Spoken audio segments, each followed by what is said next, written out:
I don't need to tell you the depravity of war. You are all too familiar with its images, with the refugees of war, with information that we have revealed showing the everyday squalor and barbarity of war. Information such as the individual deaths of over 130,000 people in Iraq. Individual deaths that were kept secret by the US military, who denied that they ever counted the deaths of civilians. Instead, I want to tell you what I think is the way that wars come to be and that wars can be undone. In democracies, or the pseudo-democracies that we are evolving into, wars are a result of lies. The Vietnam War and the push for US involvement was a result of the Gulf of Tonkin incident. A lie. The Iraq War famously is a result of lies. Wars in Somalia are a result of lies. The Second World War and the German invasion of Poland was a result of carefully constructed lies. That is war by media. Let us ask ourselves, of the complicit media, which is the majority of the mainstream press, what is the average death count attributed to each journalist? When we understand that wars come about as a result of lies peddled to the British public and the American public and the publics all over Europe and other countries, then who are the war criminals? It is not just leaders, it is not just soldiers, it is journalists. Journalists are war criminals.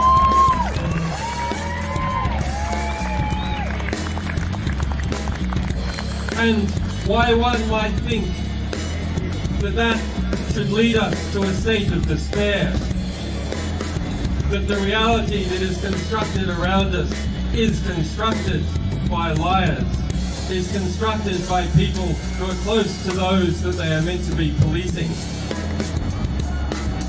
It should lead us also to an optimistic understanding, because if wars can be started by lies, peace can be started by truth.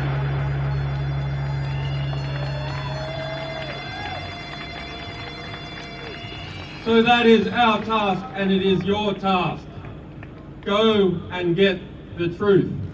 Get into the ballpark and get the ball, and give it to us, and we'll spread it all over the world.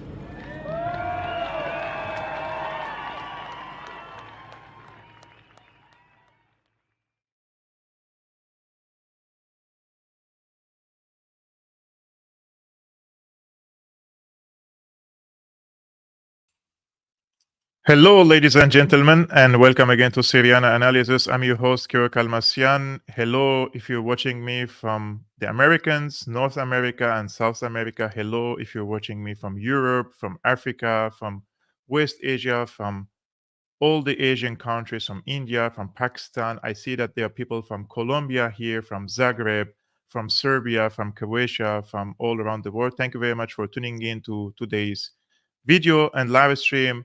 I was just reading a tweet now on X, and he says, germ warfare. He says, Israel has utterly destroyed any hope it had for good international public relations. The whole world is turning against it. Is it really the case? It seems that there is increasing voices, opposing voices to the Israeli carnage and onslaught against the Gaza Strip. And I truly believe that this shift in the public opinion and in this shift in the political approach toward Israel is happening as we speak, but it has a reason. And that is what I'm going to address in today's live stream. Why the political establishment, the economic elites, financial elites, and in the press, they are turning their back to Israel. Not completely, but they're turning their back to some of the very radical elements in the Israeli government, and namely Netanyahu and the far right fascist elements in his government. And there is a reason for that, not because they dislike Netanyahu per se or because they want the best for the Palestinian people, but there is a grand compromise. It seems that it's being cooked behind closed doors, which is about the Palestinian statehood. And there are countries and big powers in the Middle East, and especially in the Gulf countries, they are putting conditions on the table of the negotiations with the American side. And these countries are telling the Americans that if you want us to normalize our relations with Israel, then these are our conditions. And the United States, as you may know, guys, it's not in 2002, it's not 2003. The United States is a declining empire, and the United States is the main security guarantor of the United States. And the United States can see that its declining power will also jeopardize the security of Israel. So, in my opinion, they're trying to save their ally in the Middle East as soon as fast they can. If you remember yesterday, I played a video by the BBC, and I received some comments saying the BBC is a mouthpiece and a propaganda. Yes, I agree. But why are they now at this particular moment criticizing the Israeli lies? Israel has been lying for so long about so many things when it came to the Arab-Israeli conflict, or its attempt to foil any hope for a Palestinian statehood. But why now? And here Khaleesi says, if when the BBC calls you out, you know you are in the gutter. Let's remember what the BBC said yesterday, and today there is a new video from the BBC, and there are a bunch of articles criticizing Israel and bunch of articles indicating that the days of Netanyahu are numbered. Let's take a look first what the BBC said about the claims of the Israeli government that there was a headquarters of Hamas under the Shifa hospital. Israel described the Al-Shifa hospital as the main headquarters for Hamas's terrorist activity. This IDF animation, posted in late October, claims to represent a Hamas tunnel system underneath the hospital. But having been inside Al-Shifa since early Wednesday, Israel's yet to produce evidence of the tunnels. It has allowed the BBC and Fox News to film at the hospital, though only locations of Israel's choice. This is what they found. Israel also released its own 7-minute video, which BBC Verify has analysed. A watch visible in that video suggests it was filmed a few hours before the BBC arrived. And this IDF video was posted, then deleted, then reposted, this time without a section referring to an Israeli soldier who'd been held hostage. I don't know when this was used the last time. Also in the video, we see a room with an MRI machine. And if you zoom in and we get some light over here, what you will be able to see is military equipment. The BBC was shown the same room. And what we see in the two videos doesn't precisely match. For example, there's one gun in the IDF video, two by the time of the BBC footage. Israel has told BBC Verify this is because more weaponry and terrorist assets were discovered throughout the day. And as always, an AK-47. Israel also says its video is a single shot with no edits. But this appears to be an edit. We don't know the reasons for that edit, nor how significant it is. The IDF, though, says suggestions it's manipulating the media are incorrect. The IDF video also shows military equipment in other locations, though we can't verify how it came to be there.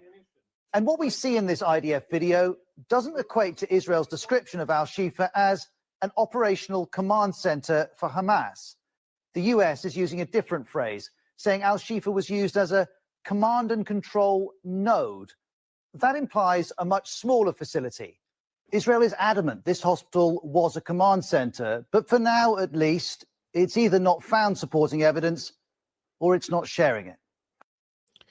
I think, guys, the Israeli side is very in panic mode when it comes to its propaganda. I'm not saying that other countries and other entities, state or non-state actors, that they don't engage in propaganda. All countries, all governments, all political elites, they engage in propaganda and in similar tactics. However, the Israeli side is unable to present a coherent propaganda.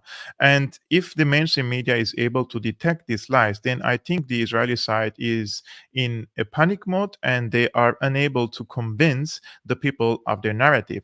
And this is another video. And by the way, this is from an Israeli Twitter account. And he says that it doesn't matter how what evidence Israel produces, BBC just trashes it anyway. A truly shocking report from Bowen. Hospital security may have Kalashnikovs and were and apparently able to run security without influence from the Hamas-run health ministry. So absurd, it's laughable. Here again, the BBC journalist is ridiculing the claims of the Israeli side about the presence of Kalashnikovs in the hospital.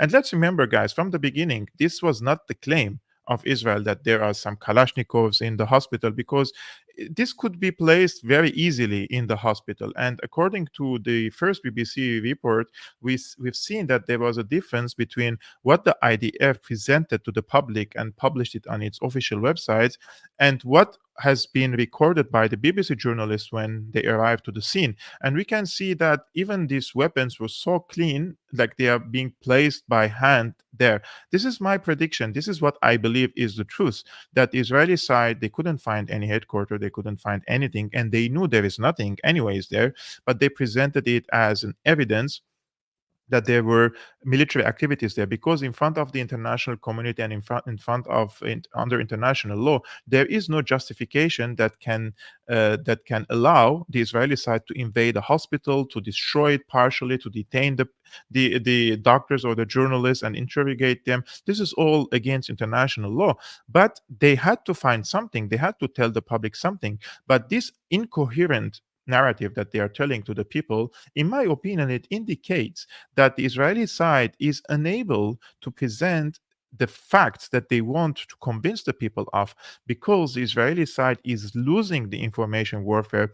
And now the mainstream media is participating with or let's say is participating in debunking the claims of the Israeli side, because just in my opinion, they dislike how this war affairs and how the government of Netanyahu is dealing with this issue in the Gaza Strip, because they have received a concrete no rejection from Egypt and from Saudi Arabia, from Iran, and from influential regional countries, that the displacement, the forced displacement of the Palestinians, which means ethnic cleansing from the Gaza Strip to the Sinai, is a red line. And this has been repeated a few times by major Arabic and also Arabic countries and also Iran. And this was the limit that the Arabic countries have set. And in also all the time when I say Arabic countries, also count the Iranian side, because Iran was also present in this Islamic countries summit. And this was the joint, let's say, message that the Americans have received. And they are trying to convince the Israeli side that if Israel continues in this operation in the way that they are doing and handling, with the carpet bombing and targeting civilians on purpose, right? Refugee camps, hospitals, schools, everything came under fire of the Israeli side. Thousands of we are now, the death toll is so high, and almost 40 to 50% of them are kids and child. So it's unbearable, right? Now see how these BBC journalists again criticizes the Israeli narrative. Convincing. The Middle East, wherever you go in the Middle East, you see an awful lot of Kalashnikovs. And it's not inconceivable that, I don't know, perhaps the security department of a hospital might have them, certainly the police do. And so the Israelis may get the proof that they want. They've found this tunnel entrance, but so far that they haven't. And I think there's a really big there's a set of moral, strategic, political questions here, because Israel knows that even its allies are saying that a ceasefire might have to come at some point. And if they cannot prove this point about human shields, the pressure for that ceasefire is going to increase. Guys, this is not something that we can discuss it like independently from what's happening in the region. It's not like all these journalists all of a sudden have waken up to the reality and they want to speak the truth about these cases. The CNN is the mouthpiece of the American establishment or certain parts of the establishment. The BBC is part of the mouthpiece of the British establishment. And in parallel, you have in Germany, you have in France, you have in Belgium, you have in all around the world, you have all governments have their mouthpieces. But they have also, if they want to send or if they want to convince the people of certain narratives, those media outlets, they peddle and repeat these narratives until enough people believe in it. But if they want to criticize, for example, their allies, do not expect Blinken or Joe Biden now give a press conference and they start criticizing the Israeli government or Benjamin Netanyahu. They task through their channels these journalists, these media outlets to change the tone and start criticizing the Israeli government and their lies. And the reason for that is because there is a political interest now in the region to let Saudi Arabia and Israel sign a peace treaty or normalize the relations between the both sides. The Saudis have told the Americans clearly, if we have a peace plan, we have been talking about it since 2002, and all Arabic countries have signed on this peace plan. And if you want me to sign and normalize relations with Israel, then we have a ready plan. Two-state solutions, the the borders of the 4th of June 1967, and the Jews and the Arabs and the Christians, they all can live together there. I'm not advocating for either two-state solution or one-state solution. I'm just analyzing what the Saudis are saying. And Saudi Arabia is a major influential country in the region. And in 2002, when they wrote this peace plan and they submitted it and presented it to the international community, back then the Americans and the Europeans and the Israelis, they were on the peak of their strength. So they were just like rejected it, right? Why would they implement this peace plan? They are the powerful ones here. But now, once this balance of power is shifting, and again, there are increasing number of countries in the region their power has become also more powerful, that they are able to change the dynamics in the region, and especially after the normalization of relations between Saudi Arabia and Iran and the increased role of Russia and China in the region, then the United States now can see that this approach of Israel against the Palestinians in the Gaza Strip is self-destructive. Their image, their reputation, everything has been destroyed around the world. The international public is turning its back to Israel. Only few radical ideologues are agreeing with Israel's approach in the Gaza Strip, which is an open call for genocide against the Palestinians and pushing them to the Sinai. But the Egyptian side, which is the strongest army in the Arabic world, they said no. The Saudis are the strongest political power in the Arab world in the region, said no. Of course, the Qataris, the Iranians, the Syrians, Yemenis are firing now against the Israeli assets, against Israeli interests inside Israel. Everyone has turned against Israel. And the Americans are not in 2001 and 2002 now to engage in war against the entire Arab world. And these Arabic players have surpassed that era. They are now in a different place. And the Saudis and the other players in the region, although they are strategic allies and very good friends with the Americans, but they also found alternatives for themselves, right? For market, for example, who is the biggest importer of the Saudi oil and fuel? It's China. And there is very good relationship between Saudi Arabia and also Russia. So there is a talk that Saudi Arabia and China, they will deal with each other in year one. Those are, guys, major problems for the American empire. So they want to appease now Saudi Arabia. They want to encourage Saudi Arabia to strike this deal with Israel, but the Saudis are telling the Americans, okay, but now you have to do what you have to do as a friend and an ally of Israel, convince the Israelis to allow the Palestinians to have a state, which means the 4th of June 1967 war. Probably there would be some exchange of lands, but all in all, and East Jerusalem is the capital of the Palestinians. And this will also mean, by the way, practically, that the dismantling of the Zionism in Israel, there would be a different generation, different political elite that would come to Israel that accepts the presence of the Palestinians from the first place. Today, I was reading the charter of the Likud party of Netanyahu. They completely do not accept the Palestinian state. They say from the river to the sea, it would be under the sovereignty of the Israeli side, which means complete annihilation of the Palestinians, right?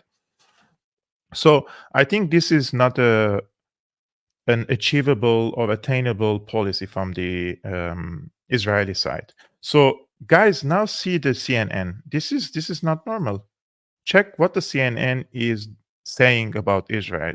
Dan Cohen, who is a Jewish journalist, he says CNN is turning against Netanyahu, not because out of some newfound principles, but because the longtime asset of the US has become a liability. Check.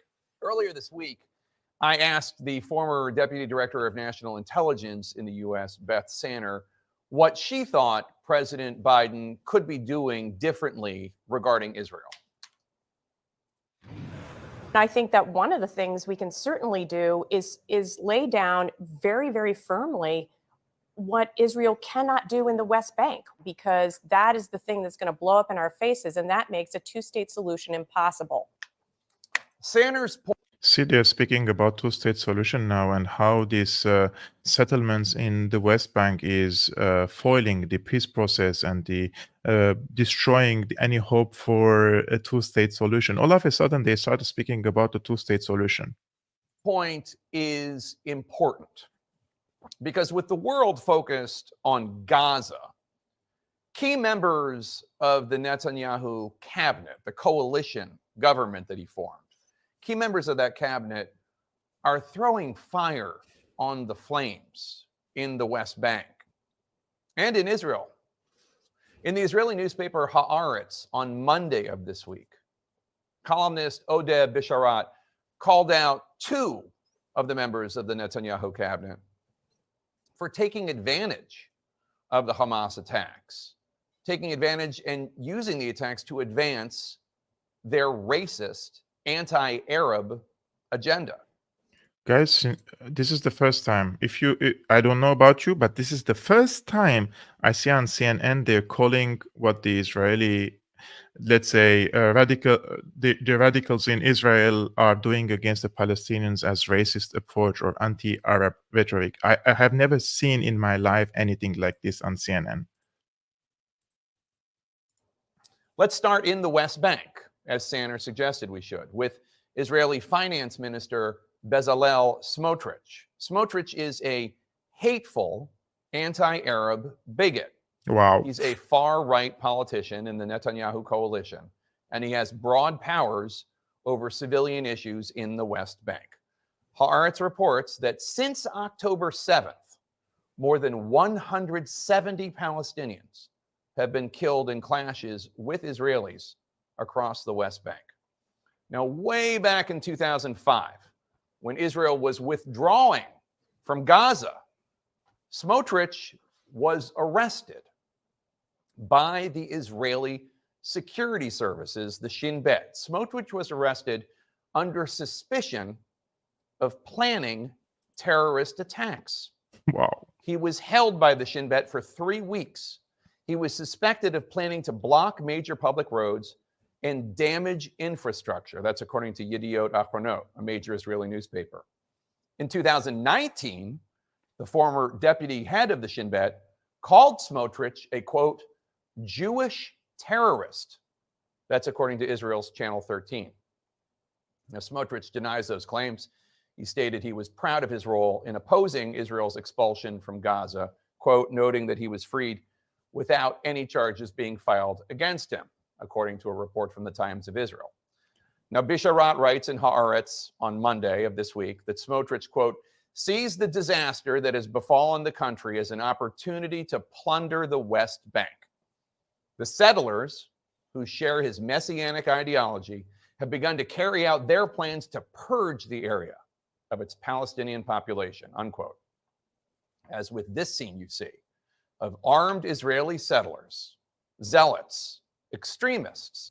Guys, this has been happening for a long time, by the way. This is nothing new, that these settlers, very radicalized settlers living on Palestinian territories, they have guns, they're armed to teeth, and they march to Palestinian towns, they terrorize them, they take their lands, they cut their trees, they burn their farms, they kill them. This happens always. It's like daily. But this is the first time you see reporting about it in this way and this language of the CNN. This is a big deal. This is a very big deal. Harassing Palestinians, wreaking havoc in the West Bank. And then there's the Minister of National Security, Itamar Ben-Gvir. Quote, immediately upon hearing of the criminal Hamas attacks, Bisharat writes, Ben-Gvir was calling for a sequel to the 2021 Arab-Jewish riots in order to devour what is left of Israeli democracy, unquote.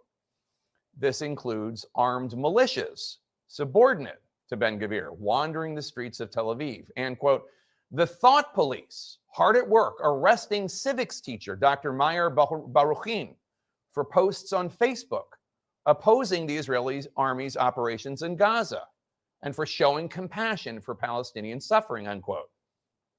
Of course, Ben-Gvir's first targets, he writes, Israel's Arab citizens who have been harassed, indicted, and arrested. Quote, not only is the blood of human beings being spilled, so is the blood of Israeli democracy, or what is left of it. Around it, a crazed band is dancing joyfully. Ben-Gvir, quote, has declared war on the Arab community, and not a single word of criticism has been uttered by the Israeli mainstream against this shameful spectacle, unquote. Wow. Yesterday, Ben-Gvir posted this video bragging about how Hamas terrorists are receiving, quote, the most stringent conditions. 8 handcuffed terrorists in a dark cell, iron beds, toilets in a hole in the floor. To which Israeli citizen Gil Dickman tweeted to Minister Ben-Gvir, quote, Itamar, I'm begging. My cousin is now in the hands of Hamas. He was kidnapped, his cousin. Your words about the dark dungeon, the hole in the floor, the handcuffs, and the humiliation put her in real danger. Your every tweet is a match that burns the hearts of our families. I'm begging, Itamar. There are Israelis there whose life and death are in the hands of your tongue. Please stop, unquote.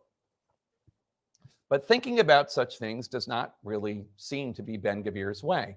He is an openly racist, anti-Arab member of a far right party that Netanyahu joined with to form his coalition.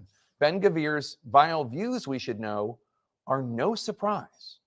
Until 2020, Ben-Gvir had a portrait in his home of Baruch Goldstein. Baruch Goldstein is a Jewish terrorist who murdered 29 Palestinian worshippers. Guy, what is this? I have never seen or heard anything like this. In the 1994 Cave of the Patriarchs massacre. In 2015, Ben-Gvir attended a notorious, quote, wedding of hate in the West Bank.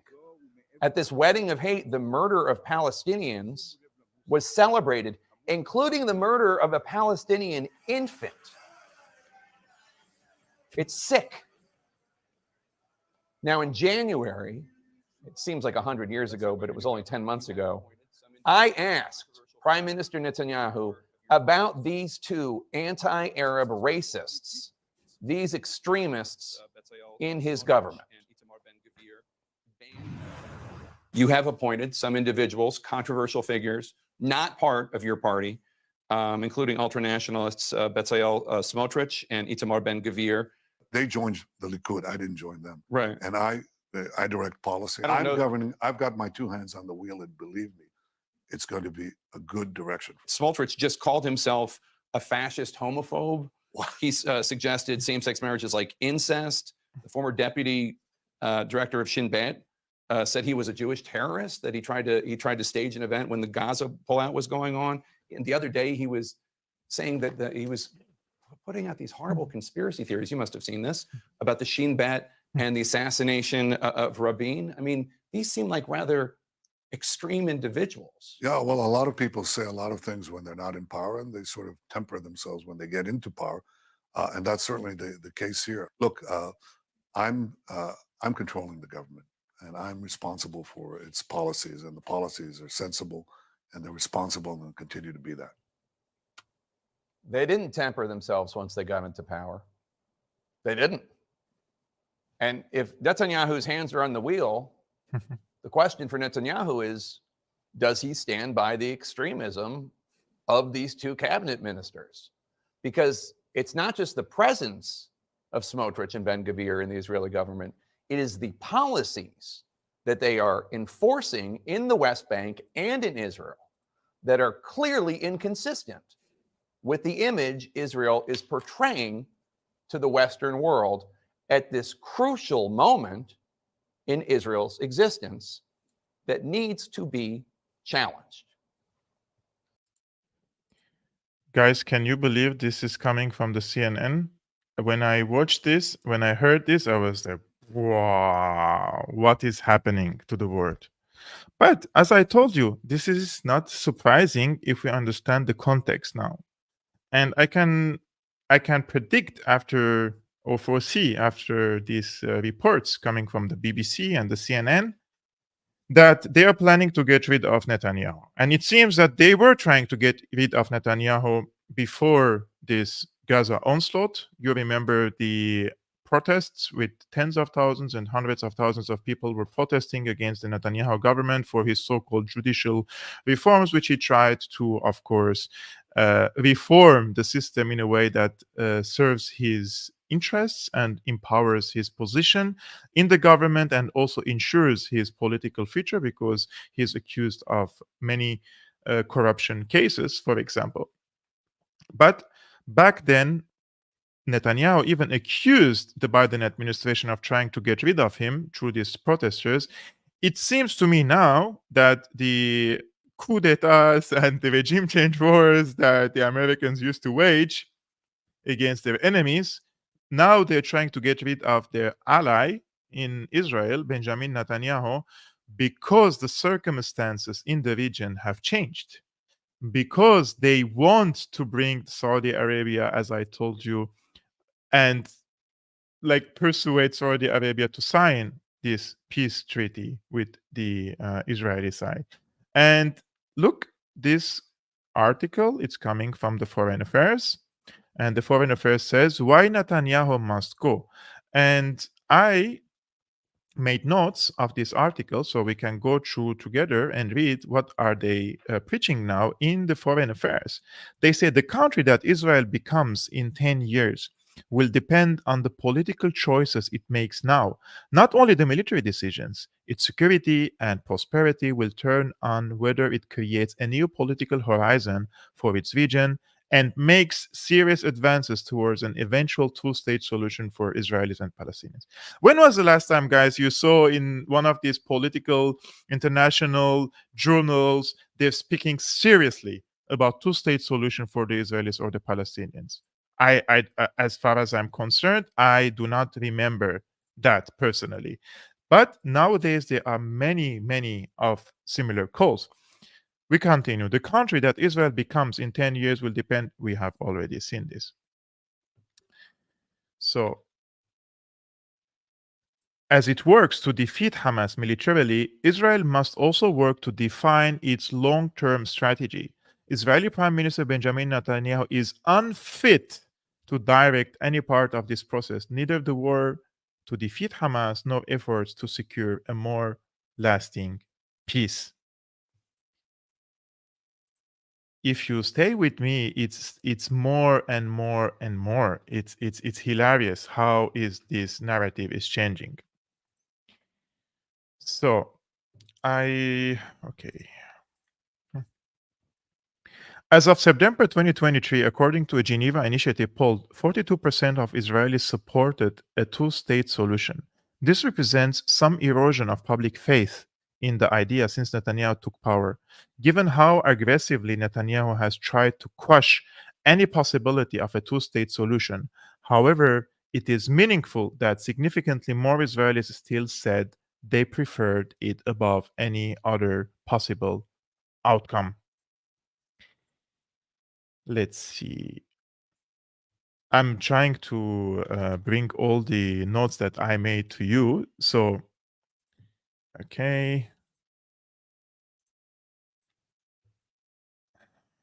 The Israeli military can succeed, they mean in Gaza, but any land invasion must be well calculated with a strong plan for what happens on, quote, the day after. It cannot be blundered through because of public pressure or a desire of revenge. And the next one, I sometimes these notes are becoming a little bit difficult, but so most of all, an operation in Gaza must send the right message to the Palestinians. Once Hamas and Palestinian Islamic Jihad have been removed from power, it will be incumbent on Israel to reboot its entire approach to the civilian Palestinian population, including in Gaza.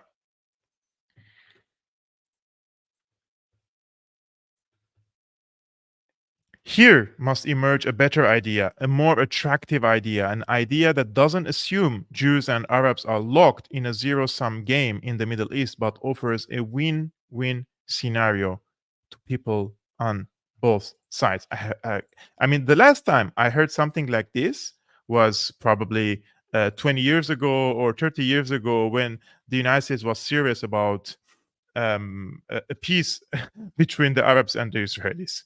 Israel must provide that idea. Israeli leaders must offer the Palestinians, including those who live in Gaza, a real horizon for peace that affords them national dignity. Netanyahu's defenders claim that he never had other policy options because he had no good Palestinian negotiating partner. This is simply not true.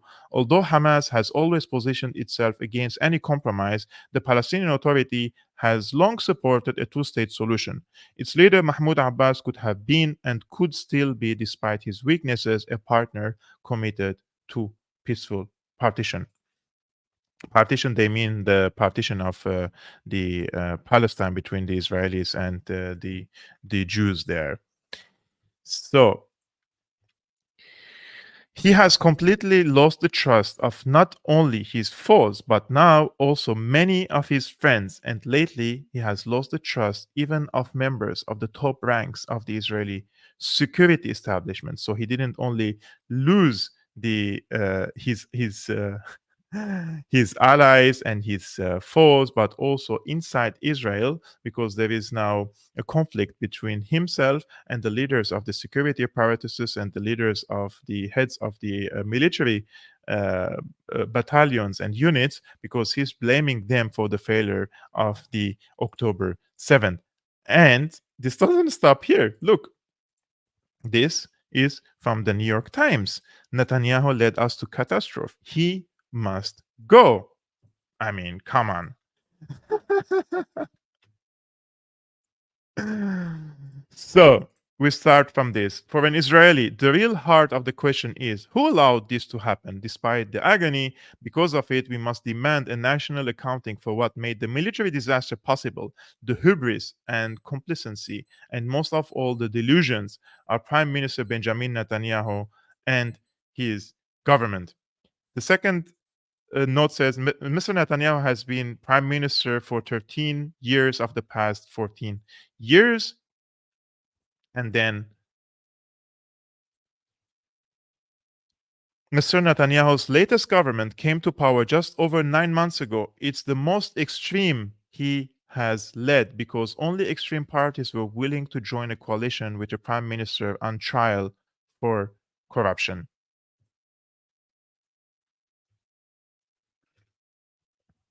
The government's agenda, what appears to be virtually its only concern, has been funneling money to ultra-Orthodox schools, supporting West Bank settlement, and most of all, pushing through radical changes to the judicial system that would protect Mr. Netanyahu and the right's hold on power.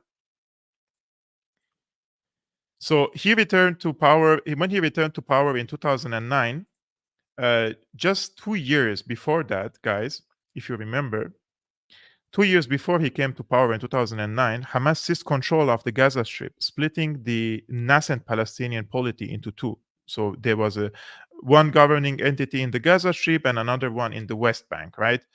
But how did Netanyahu see this change by when Hamas occupied the Gaza Strip? Mr. Netanyahu clearly chose to see the split as positive, as a way to foster Gaza's independence from the West Bank and to weaken the Palestinian Authority. And why did he do that? Why did he do that? I think I made a mistake of these notes on different pages.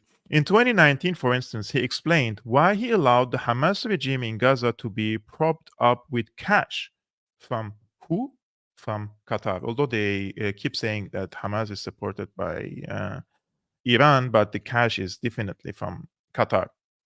He told Likud lawmakers that whoever is against a Palestinian state should be for the Qatari funding, as paraphrased by a source who was present there. And despite the regular rounds of fighting between Israel and Gaza, Mr. Netanyahu allowed Hamas to continue entrenching its rule. Just hold up with me, guys. 4 more notes about this article. It's also a pain from my side. Hamas was the enemy, and in a bizarre twist, an ally against the threat of diplomacy, a two-state solution, and peace. This is what we have discussed on this channel in length. Why Netanyahu saw the rise of Hamas as an opportunity for him to kill what is called the peace process, because if your enemy who is occupying the Gaza Strip is an Islamist force and a force that you can frame it as a terrorist, then you would say, I don't negotiate with a terrorist. Why would I go to peace agreement with a terrorist, right? And at the same time, when there is a split between the Palestinians, this is the perfect formula for divide and conquer, for example, strategy. When the almost inevitable commission of inquiry examines the failure of Israeli intelligence to foresee the Hamas attack, it's likely to find a terrifying echo of the Israeli intelligence failure before the 1973 Egyptian and Syrian surprise attack that began the Yom Kippur War. The clues were there, but were misread or ignored because they didn't fit preconceptions. Final 2 ones.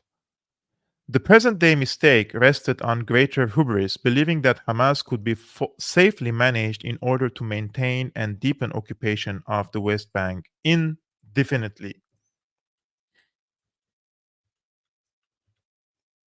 None of this had to happen. It was not a freak natural disaster. Mr. Netanyahu has failed and must be replaced along with his policies. The quicker, the better. Guys, this is coming from the New York Times. And they're saying, Mr. Netanyahu has failed and must be replaced along with his policies. The quicker, the better. What do you think, guys, about these articles? Do you think that those are all just coincidences? That all of a sudden all these articles are being written about him and they're calling for his replacement? I mean, I just want to show you that quickly, that there is another article. I'm not going to read it completely to you, but for example, this is coming from The Economics, and they say Bibi Netanyahu is the wrong man in the wrong place. Israel Prime Minister is ill-equipped for war and peace, and they're again arguing that he has to leave power and that he doesn't have the capacity and the credibility to pursue peace or go to war in the Gaza Strip, and that he's killing the two-state solutions, and his cabinet is far right and they're racist and all this stuff. And here they say, how much longer can Mr. Netanyahu survive, for example? And They say Israel is capable of fighting a war in Gaza and may even succeed in toppling Hamas. But at one of the most testing moments in Israel's history, the man in charge has no answers for what happened next. So, what they're trying to say is that even if Netanyahu now succeeds, quote unquote, in this war in the Gaza Strip, which means he succeeds in eliminating Hamas, which, in my opinion, is almost a mission impossible for the Israeli side to do it there. But let's suppose they did it. What is coming next? What's next? Do you have a plan for the Gaza Strip? No. Do you have a plan for the peace process in the region? No. Are you willing to engage in peace process? No. So this is coming all at the same time. And an Israeli journalist here, he says Netanyahu must go, preferably to Miami. This is coming from Nehemiah Strassler. Look, this guy, he wrote something hilarious about Benjamin Netanyahu. He was like completely destroying him. He says Benjamin Netanyahu is in a daze. He is in panic. He's not functioning. He's in panic because of the mounting pressure on him to resign at once. Bibi is a known coward who is made of the most brittle material, who is incapable of standing up to pressure, a weak man, a leaf blown by the wind, precisely the type who won't be able to withstand the massive pressure he will face from all sides.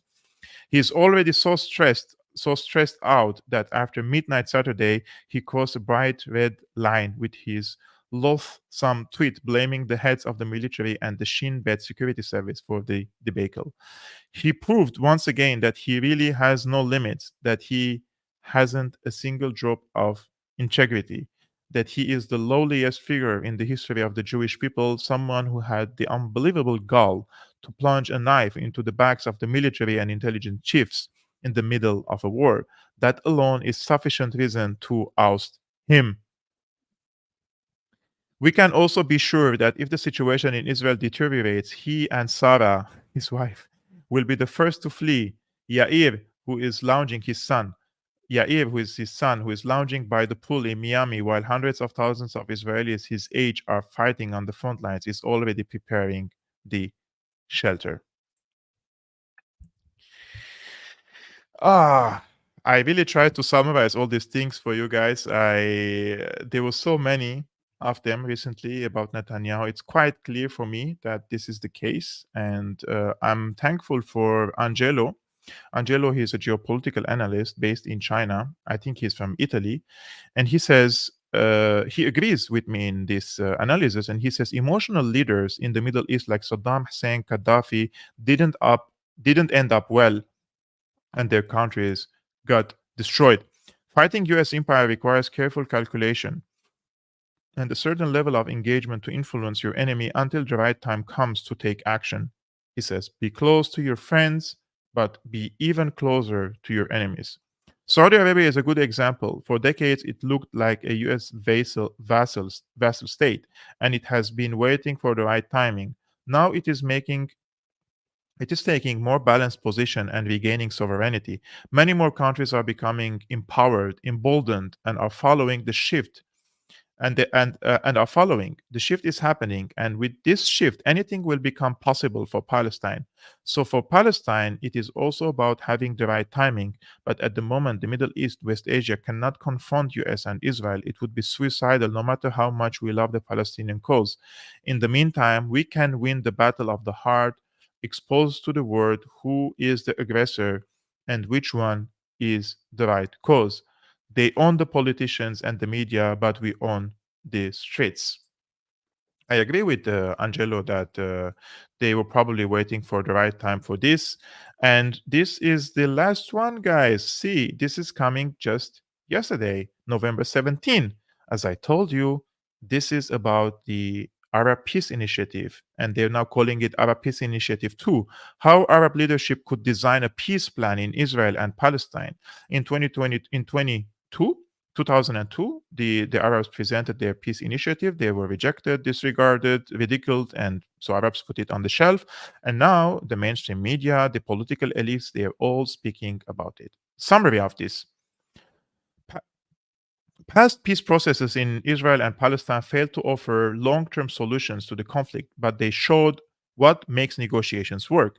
In the last round of hostilities in Gaza, key Arab governments are uniquely positioned to leverage relationships with all parties to lay out the conditions that could broker a lasting peace.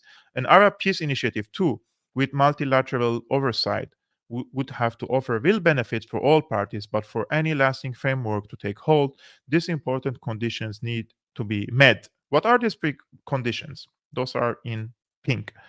Palestinian and Jewish national identities should be recognized as legitimate and in need of institutional expression.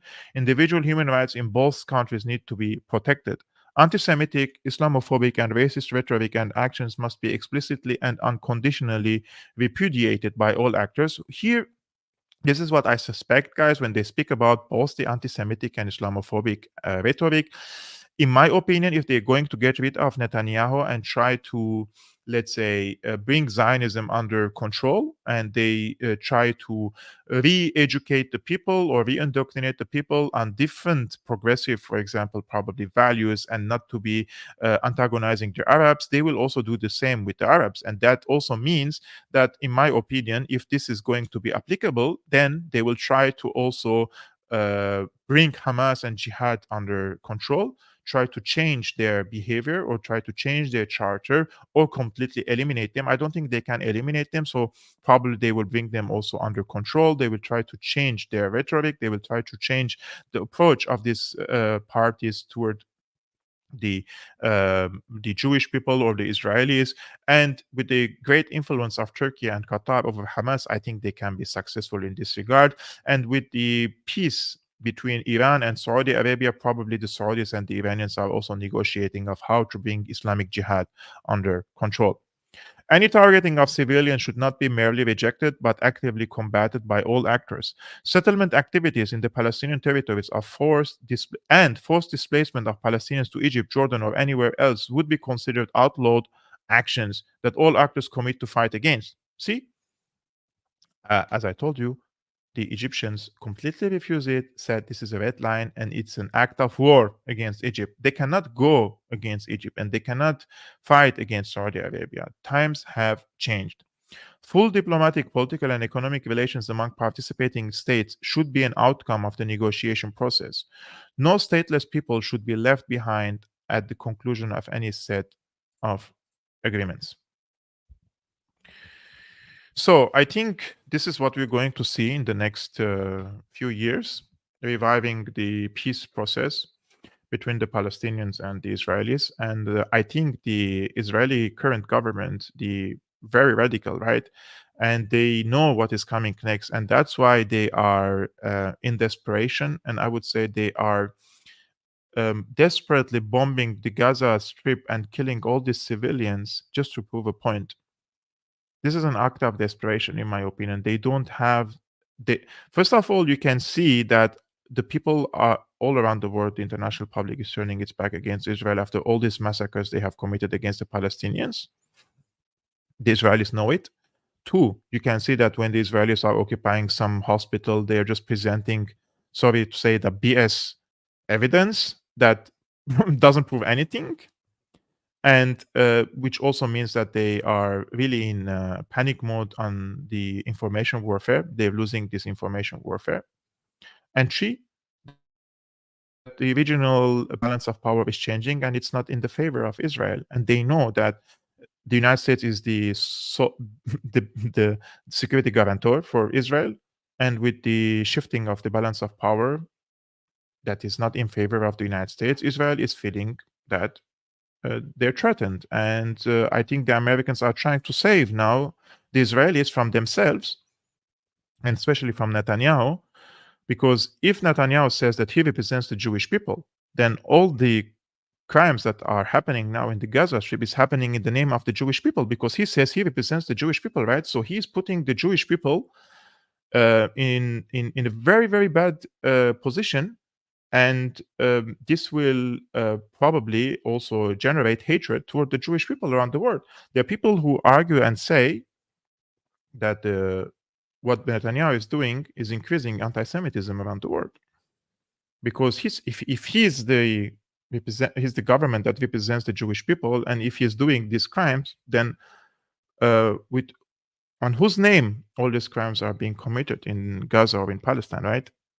You have to ask yourself this question, in my opinion, before anything else. So, guys, today this is going to be the end of this live stream.